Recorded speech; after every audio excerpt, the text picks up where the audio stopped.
The most dangerous words are not the ones spoken in anger. They are the words spoken with control. A calm voice can hide envy. A warm compliment can carry a blade. A promise can sound like loyalty while already preparing betrayal. And sometimes, the person who speaks the sweetest is not the one who loves you most, but the one who has learned exactly what your hunger wants to hear. Think about it.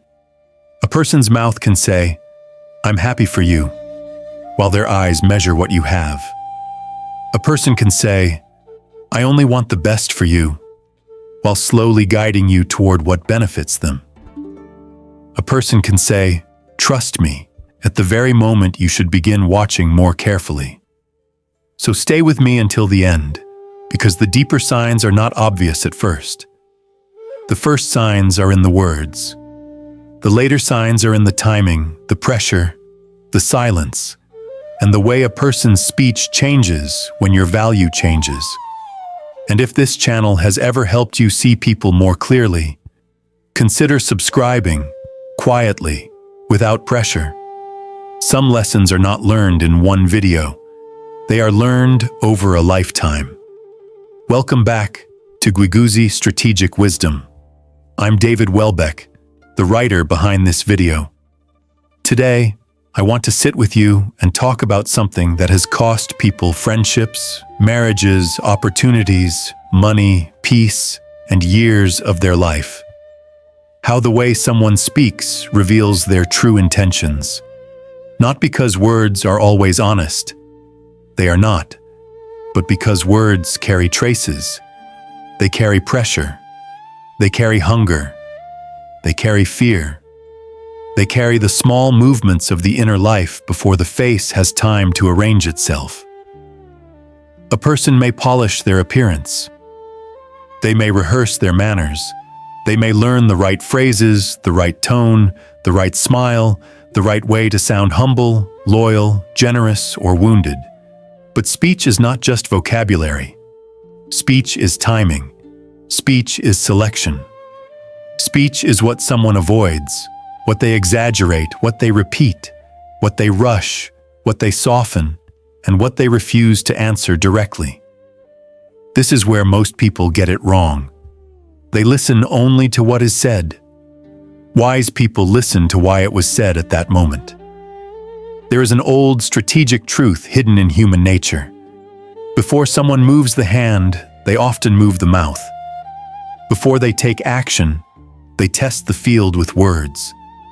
They send out a sentence like a scout into the dark, watching how you react, measuring your weakness, your desire, your guilt, your loneliness, your need to be liked. Speech is not always communication. Sometimes it is reconnaissance, and if you do not understand this, you may keep calling someone sincere simply because they speak beautifully. The first sign is this. People reveal their intentions by how they speak when they want something from you. When someone has no need, their words are often simple. But when desire enters the room, language changes. It becomes warmer than usual, softer than usual, more urgent than usual, more flattering than usual. Suddenly they remember your value.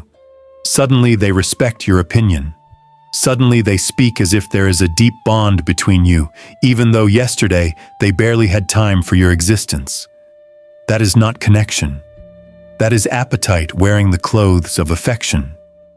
It is not because they suddenly discovered your worth. It is because they now see a path through you. Look at reality for what it is. Desire is one of the great forces that exposes character. When a person wants access, money, attention, status, forgiveness, influence, or emotional comfort, their speech often reveals the shape of that desire. The disciplined person can still remain clear, respectful, and honest. But the impulsive person becomes theatrical. They rush intimacy. They overstate loyalty. They use phrases that create emotional debt before trust has been earned. I've always believed in you. You're the only one who understands. I would never do that to you. We're like family. Maybe it is true. But the real question is not whether the words sound beautiful. The real question is whether the words have history behind them. Because words without history are not proof. They are decoration. I remember years ago, I knew someone named Marcus. We were working in a small media office outside Atlanta. Nothing glamorous, just a few people trying to build something that might become real if we could survive long enough. Marcus was charming, not loud, not foolish. He had the kind of calm confidence that made people lower their guard. When there was nothing to gain, he was polite but distant. He would nod, smile, keep conversations short. Then one month, our team was being considered for a larger contract. Suddenly, Marcus became very close to everyone connected to the decision. He complimented the manager's judgment. He told me I had a rare strategic mind, which was interesting because 2 weeks earlier, he had ignored every idea I brought up in the meeting. He started saying things like, "We have to protect each other in this business." At first, I wanted to believe it. That is the weakness in many of us. We want late respect to be real because it soothes the old place inside us that remembers being overlooked. But then the contract passed to another team, and his warmth disappeared almost overnight. The conversations ended. The compliments stopped. The brotherhood was gone. Nothing dramatic happened. No argument, no explosion, just a sudden return to distance. That taught me something I never forgot. Some people do not change their heart when opportunity appears. They change their language. Do you see the turning point here? If you judge someone by how they speak when they need nothing, you see one layer. But if you judge them by how they speak when they want something, you see much deeper. Desire pulls the mask closer to the skin. It does not always remove it, but it makes the edges visible. In friendship, this appears when someone becomes loving only before asking for a favor. In family, it appears when someone invokes loyalty only when they need obedience. At work, it appears when a person praises your ability only when your name can help them rise. In social competition, it appears when someone acts supportive only when your success can be attached to their image. The consequence of naivety is not just being used once. It is slowly training yourself to distrust your own perception. You hear the inconsistency. You feel the sudden warmth. You notice the timing. But because the words are pleasant, you silence your judgment. You call your instinct cruel. You call your clarity paranoia. You make excuses for a pattern because each individual sentence sounds harmless, and that is how many people lose years. Not to an enemy who attacked them openly, but to someone whose language kept changing according to advantage. A wise person does not become cold. A wise person does not assume every compliment is manipulation, but a wise person watches timing, because timing is where intention leaves fingerprints. The second sign is this. People reveal their intentions by how they speak about others when those others are not present. There is a kind of person who sounds honest because they are always exposing someone. They tell you what others said. They reveal private weakness. They describe betrayal, foolishness, jealousy, incompetence, selfishness. And if you are not careful, you may mistake this for trust. You may think, they are comfortable with me. But think about it. If someone casually undresses another person's dignity in front of you, what makes you believe your dignity will remain clothed when you leave the room? That is not honesty. That is a habit of disloyal speech. It is not because they are deeply transparent. It is because they have learned that information creates power. In the spirit of old strategy, I would say it this way. The person who carries words from one camp to another is not always a messenger. Sometimes they are measuring which camp can be divided. Modern life is full of this. In offices, in families, in friend groups, in marriages, in churches, in businesses, in social circles where everyone smiles over dinner and bleeds one another in private conversations. Someone leans closer and says, "I probably shouldn't tell you this," but that sentence should wake you up. Not because everything after it is false. Sometimes it may be true. But the issue is not only accuracy. The issue is character. Why is this person telling you? What feeling are they trying to create? Are they warning you for your protection or recruiting you into their resentment? Are they giving you necessary truth or feeding you poison wrapped in intimacy? The real question is not, is the story interesting? The real question is, what kind of person enjoys telling it? Human instinct loves inside information. It makes us feel chosen. It makes us feel superior.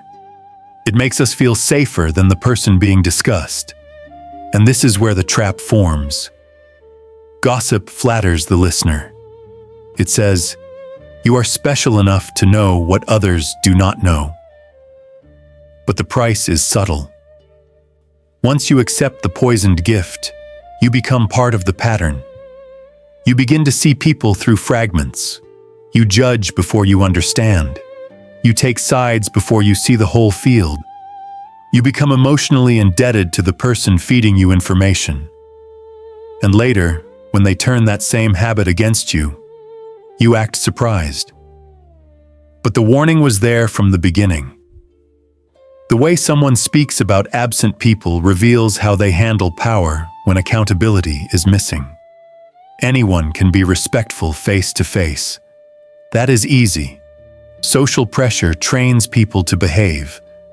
But when the person is absent, when there is no immediate cost, when the room rewards cruelty with attention, then speech begins to show the interior law of a person. Mature people may discuss problems. They may name patterns. They may warn you about harm.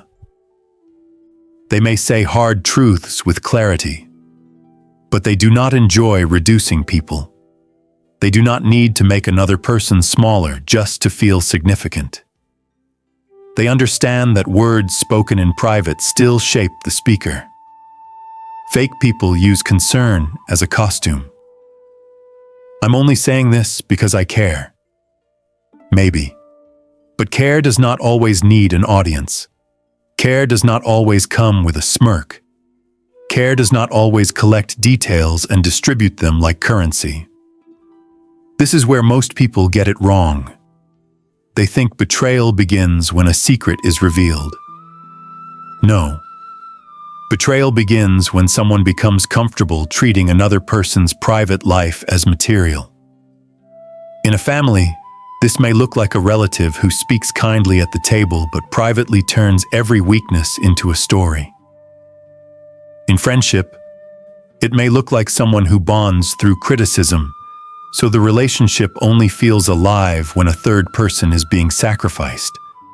At work, it may look like a colleague who appears helpful while quietly planting doubt about others, one sentence at a time. And the consequence is heavy. If you let this kind of speech pull you in, you stop seeing people directly. You see them through someone else's appetite. You inherit someone else's bitterness and call it wisdom. You mistake suspicion for intelligence. A clear-minded person listens carefully, but does not swallow every story. Because the person who constantly reveals others is also revealing themselves. The third sign is this. People reveal their intentions by how they speak when you set a boundary. This one matters.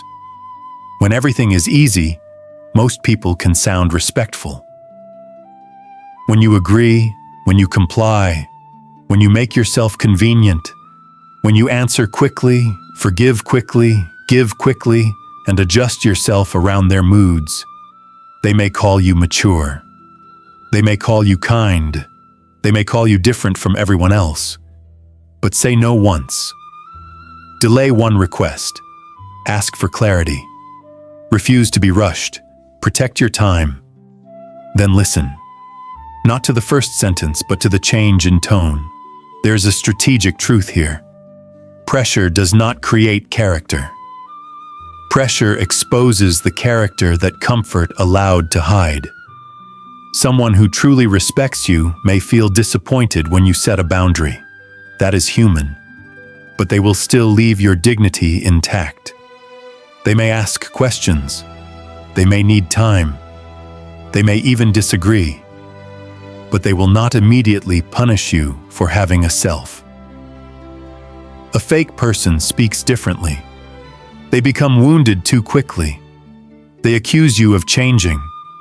They say, "I thought you cared."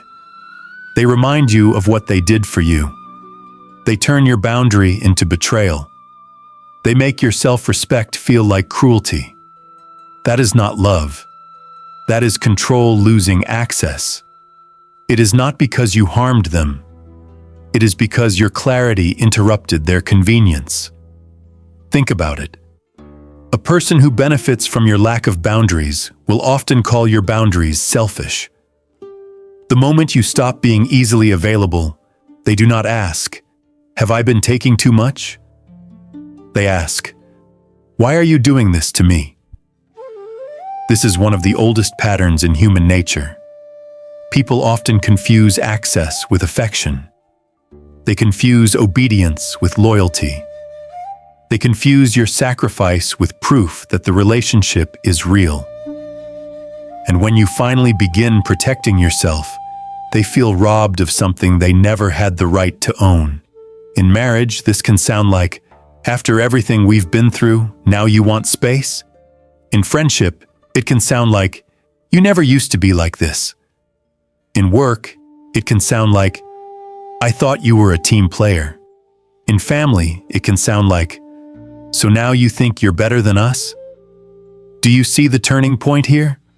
The words are designed to move you away from the issue and into guilt. Instead of discussing the boundary, they attack the identity of the person setting it. Instead of asking what is fair, they ask why you are suddenly so cold. And if you are still ruled by the need to be seen as good, you may collapse. You may apologize for having limits. You may reopen the door. You may betray your own peace just to prove that you are not selfish. This is where most people lose themselves while trying to hold on to others. They do not lose themselves in one dramatic decision. They lose themselves in small negotiations with guilt. One late-night call they did not want to answer. One favor they could not afford to give. One apology they did not owe. One more explanation to someone who was never listening for understanding, only for leverage. Look at reality for what it is. The way someone speaks after your boundary tells you whether they valued you or simply valued your usefulness. And the lesson is not to become hard. Hardness is not wisdom. Hardness is often just pain pretending to be strength. The lesson is to stop confusing someone's disappointment with evidence that you did something wrong. A mature person can hear your no and still remember your humanity. A manipulative person hears your no and immediately searches for a weapon. That weapon may be guilt. It may be silence. It may be anger. It may be affection suddenly withdrawn. It may be a long speech about loyalty, sacrifice, or how much they have suffered. But underneath it, the message is the same. Return to the role I gave you. And if you are not careful, you will. You will return because the old version of you was trained to survive through approval. You will return because loneliness feels dangerous. You will return because you fear being misunderstood. You will return because some part of you still believes love must be earned by overextending yourself.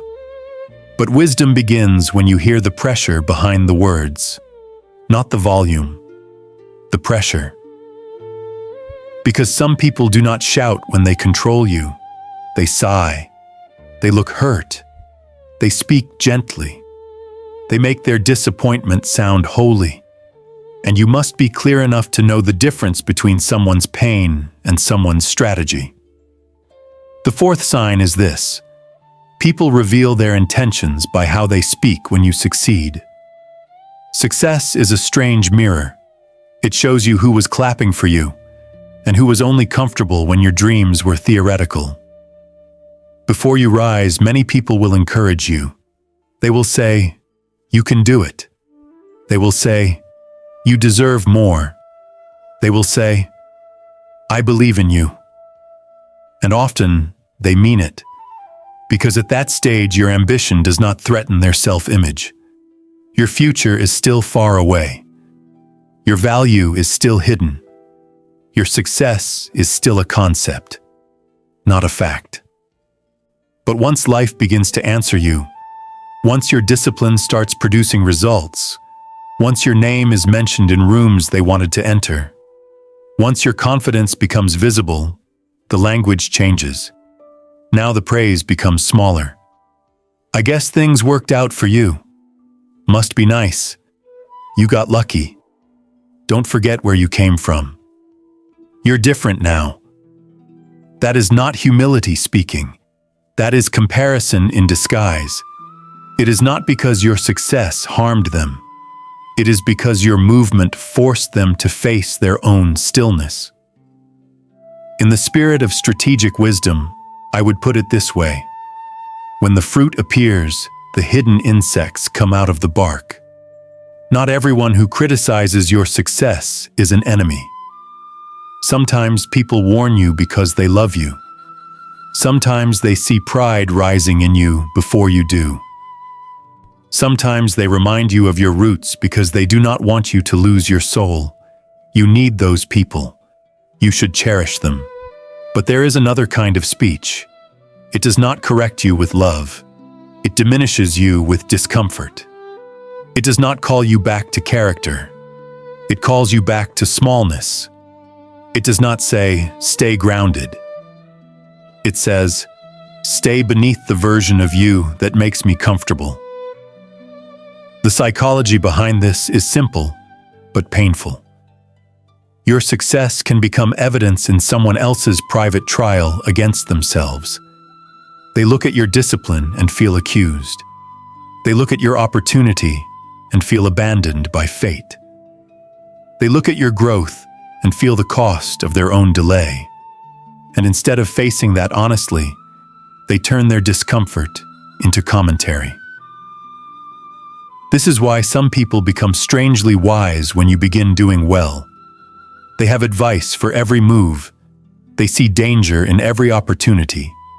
They question every relationship. They warn you about every risk. But listen carefully. Is the warning meant to protect your character or to reduce your courage? Is it grounded in truth or soaked in resentment? The real question is not, did they say congratulations? The real question is, did their words leave room for me to grow? Because people who love you may worry about your success, but they do not need to make you feel guilty for having it.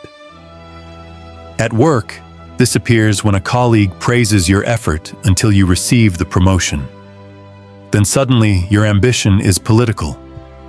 In friendship, it appears when someone supports your healing until you no longer need them in the old way. In family, it appears when your independence is treated like disrespect. In marriage, it appears when one person's growth awakens insecurity in the other, and every dream becomes a threat to the balance that used to exist. This is where timing becomes fate. Because if you misjudge the voices around your success, you may hand your future back to people who only loved the smaller version of you. You may shrink to stay accepted. You may apologize for your progress. You may delay the opportunity that was meant to test your courage. You may begin to speak less brightly, dream less openly, move less boldly, just to avoid awakening envy in the room. And that is a quiet tragedy. Not dramatic, not visible to outsiders, but real. The tragedy of a person who had the door open, but kept looking back at those who preferred them outside. A wise person does not brag. A wise person does not humiliate others with achievement.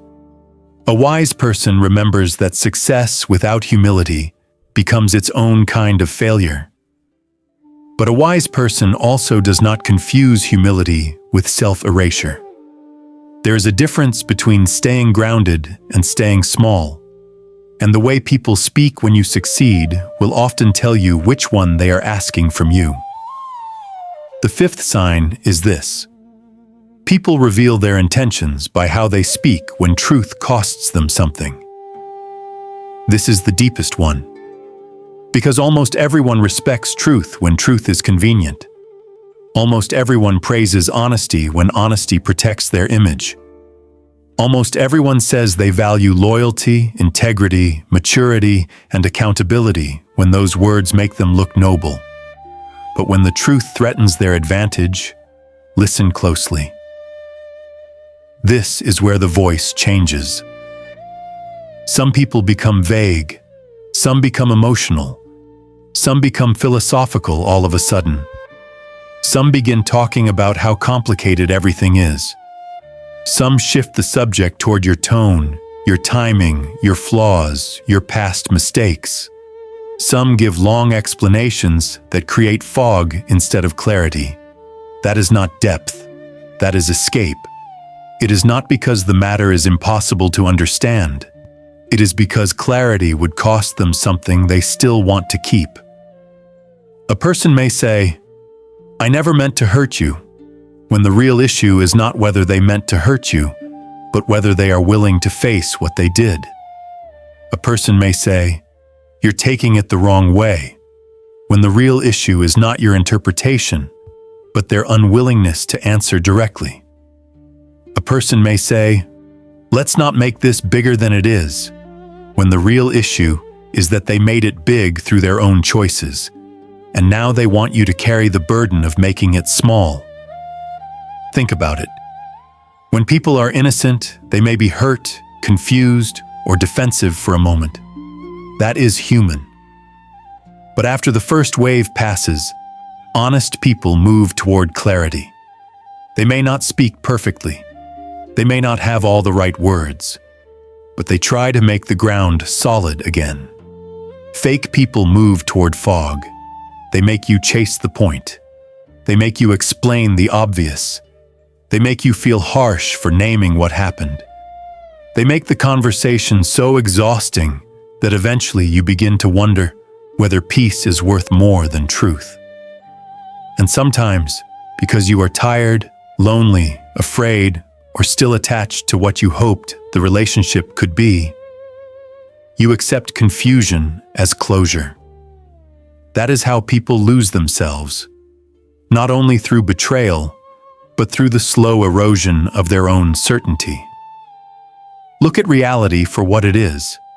A person's true intention is revealed not by whether they can speak beautifully about values, but whether they can protect those values when protecting them costs comfort, reputation, pride, or advantage.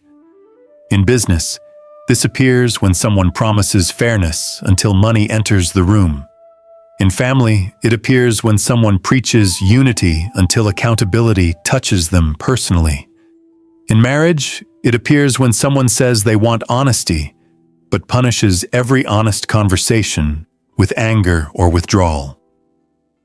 In friendship, it appears when someone says, "You can tell me anything," until you tell them something that requires them to change. Do you see the turning point here? The issue is not that people are imperfect. We all are. I am not talking about saints. I am not talking about people who never stumble, never react badly, never speak from fear, never protect their ego for a moment. Human beings are complicated.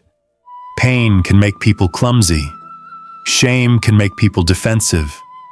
Fear can make people foolish. But there is a difference between a person who struggles with truth and a person who manipulates truth. One eventually returns. The other keeps rearranging the room so the door is never visible. This is why wise people listen for direction, not just emotion. Is this person's speech moving toward responsibility or away from it? Are their words making the matter clearer or more confusing? Are they trying to understand the wound or trying to manage the consequences? Are they speaking to repair trust or to regain control of the story? The impatient miss this because they want quick answers. They want to know immediately who is good and who is bad, who is sincere and who is fake, who can be trusted and who must be removed. But life rarely gives people to you in such simple shapes. Most people reveal themselves gradually, under pressure, through repetition, through timing. One sentence may be an accident. A pattern is not. And the older I get, the more I respect patterns. Not because they make me suspicious of everyone, but because they save me from arguing with reality. I have seen people ignore patterns in the name of love. I have seen people ignore patterns in the name of family. I have seen people ignore patterns because the truth would require a decision they were not ready to make. And the price is always higher later. Time does not soften every mistake. Sometimes time compounds it. A wrong friendship can slowly corrupt your judgment. A wrong business partner can turn your ambition into anxiety. A wrong marriage can make your own home feel like a battlefield. A wrong mentor can train you to worship approval instead of truth. A wrong circle can make you laugh at things your soul used to reject. And all along, the signs were often in the speech. The constant exaggeration, the convenient loyalty, the subtle contempt, the guilt disguised as love, the praise that appeared only when something was needed, the silence when truth required courage, the warmth when you were useful, the coldness when you became free. This is where philosophy has to come down into lived reality. Because none of this is abstract when you are the one sitting alone after a conversation, replaying every word, wondering why your chest feels heavy.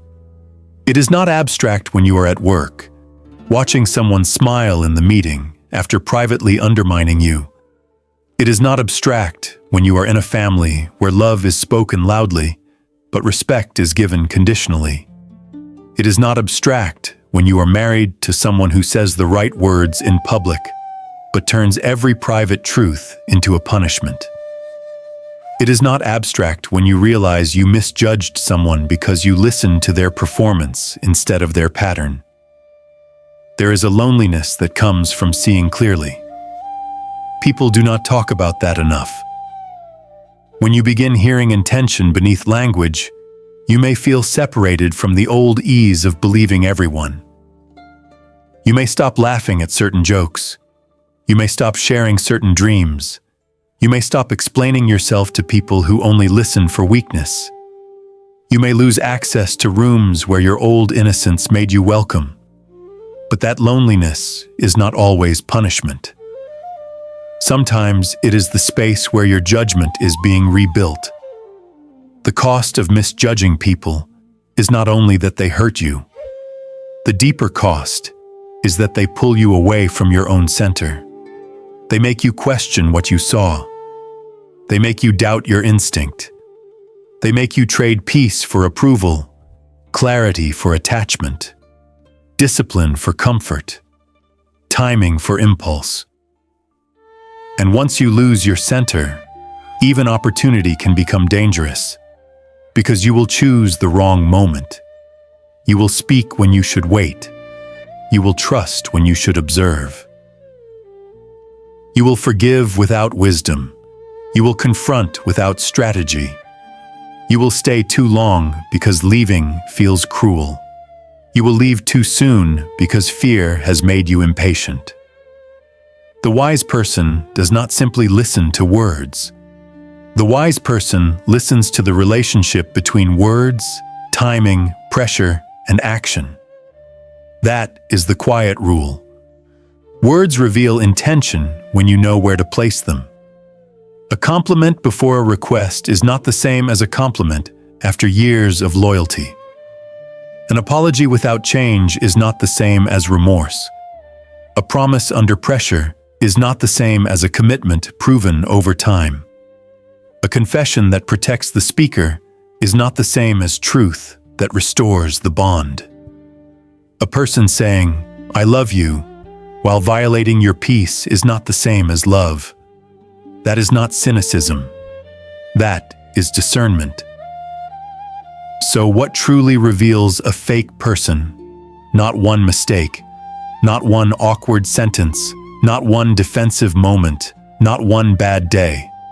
What truly reveals a fake person is the pattern of speech that serves appearance over truth, advantage over loyalty, control over love, and comfort over responsibility.